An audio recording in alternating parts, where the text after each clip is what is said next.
तो आज हम कहानी सुनेंगे मनसुख की। एक ऐसा दूध वाला जिसकी ईमानदारी के चर्चे पूरे गांव में थे। गांव का सबसे सस्ता दूध, सोचिए।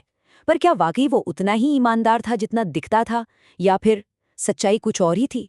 चलिए इसी साधारण से दिखने वाले इंसान के पीछे छिपे राज से पर्दा उठाते हैं। और यही बात थी, गांव वाले उसे क्या समझते थे? बेचारा, गरीब, बहुत मेहनती, घर घर दूध पहुंचाता था तो सब उस पर आंख बंद करके भरोसा करते थे। और यही भरोसा उसकी सबसे बड़ी ताकत बन गया था, या कहूं उसका सबसे बड़ा हथियार। पर असलियत तो कुछ और ही थी। ये जो छवि थी ना, ये एक बहुत सोची समझी चाल थी, एक झूठ का जाल। पर्दे के पीछे हकीकत एकदम अलग। वो भोला भाला इंसान नहीं, बल्कि एक शातिर धोखेबाज था। और पता है सबसे बुरी बात क्या थी? वो अपने लालच के लिए लोगों की सेहत के साथ भी खेल रहा था।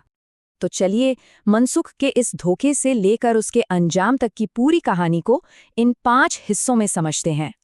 तो चलिए शुरू करते हैं पहले हिस्से से। आखिर ये धोखे का जाल मनसुख ने बुना कैसे था? क्या थी उसकी तरकीब?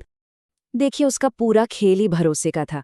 और ये भरोसा, ये उसने धोखे से कमाया था। पुरानी खटारा सी साइकिल, ताकि लोग तरस खाएं। दूध में चुपके से अरारोट मिला देना, ताकि दूध गाढ़ा लगे और ज्यादा बिके। और ऊपर से ये गरीबी का नाटक। ये सब कुछ एक सोची समझी प्लानिंग का हिस्सा था। और ये देखिए, उसने खुद अपनी पत्नी से कहा था। ये शब्द उसकी पूरी कहानी बयां कर देते हैं। ये गरीबी कोई मजबूरी नहीं थी, ये तो एक नाटक था, एक पर्दा था, ताकि मिलावटी दूध से जो मोटी कमाई हो रही थी वो किसी की नजर में ना आए। लेकिन अब कहानी एक नया और ज्यादा खतरनाक मोड़ लेने वाली थी। सोचिए, एक मामूली सा साइकिल का पंक्चर उसे गुनाह की दुनिया में कितना गहरा धकेल देता है। हुआ ये कि उसकी साइकिल पंक्चर हो गई, और जब वो उसे ठीक करवा रहा था तो एक भजिए की दुकान पर उसकी मुलाकात हुई 2 अपराधियों से।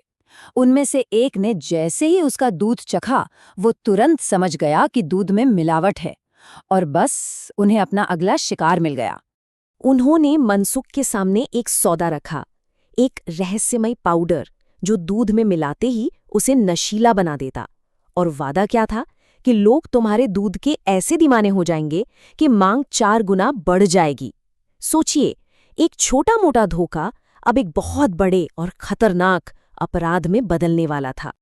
और मनसुख, वो तो ठहरा लालची। उसने एक पल भी नहीं सोचा कि इसका अंजाम क्या होगा। बस ये सोचा कि सामने से लक्ष्मी आ रही है तो मना कैसे कर दूं।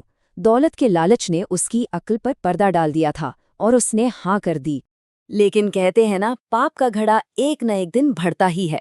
मनसुख का ये खेल भी ज्यादा दिन नहीं चलने वाला था, क्योंकि गांव में एक ऐसे मेहमान की एंट्री होती है जो उसकी पूरी दुनिया हिला कर रख देने वाला था।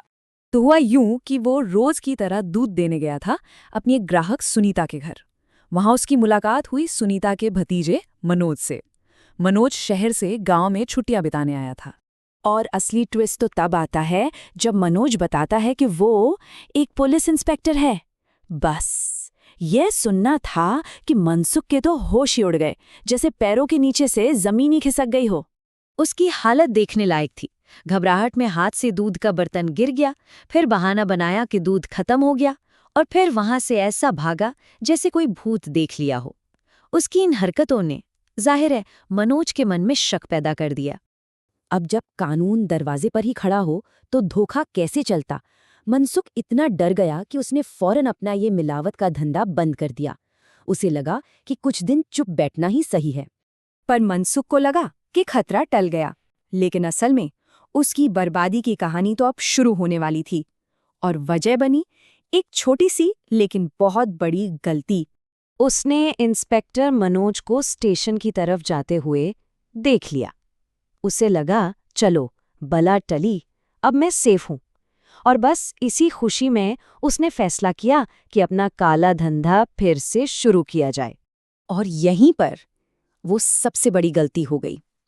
उसकी पत्नी मीना ने सोचा कि मैं इनकी मदद कर देती हूं, और उसने अनजाने में एक की जगह पाउडर की 5 पुड़ियां दूध में मिला दी। बेचारी को अंदाजा भी नहीं था कि वो कितनी बड़ी तबाही की तैयारी कर रही है। और बस जाल बिछ चुका था। सुबह मनोज स्टेशन गया, उसके तुरंत बाद मीना ने दूध में 5 गुना जहर मिला दिया। और मनसुख इस बात से पूरी तरह अनजान वो खतरनाक दूध लेकर बांटने निकल पड़ा, सीधा अपने ही बिछाए जाल में फंसने के लिए। और अब वो वक्त आ गया था जब मनसुख के सारे झूठ से पर्दा उठने वाला था। कहानी अपने आखिरी मोड़ पर थी। किस्मत देखिए, मनोज की ट्रेन कैंसिल हो गई और वो वापस आ गया। घर आकर उसने एक ग्लास दूध पिया और बस एक घूंट पीते ही उसका सिर घूम गया। उसे समझ आ गया कि इस दूध में कुछ बहुत गड़बड़ है। 5 पुड़ियों ने दूध को इतना जहरीला बना दिया था कि उसे छुपाया ही नहीं जा सकता था। फिर तो जो होना था वही हुआ। सब कुछ बहुत तेजी से हुआ। मनसुख को गिरफ्तार कर लिया गया। वो अपराधी भी पकड़े गए जिन्होंने पाउडर दिया था, और पूरे गांव के सामने उसकी तथाकथित ईमानदारी का पर्दाफाश हो गया। इंस्पेक्टर मनोज ने मनसुख का सामना किया, और इस बार उसके पास भागने का कोई भी रास्ता नहीं था। उसका खेल खत्म हो चुका था। तो मनसुख की ये कहानी हमें एक बहुत ज़रूरी सवाल पर लाकर खड़ा कर देती है कि अमीर बनने का शॉर्टकट क्या सच में सबसे छोटा रास्ता होता है, या फिर ये सबसे लंबा और सबसे खतरनाक रास्ता है। मनसुख ने तो आसान रास्ता चुना था, पर आखिर में उसने अपना सब कुछ गंवा दिया।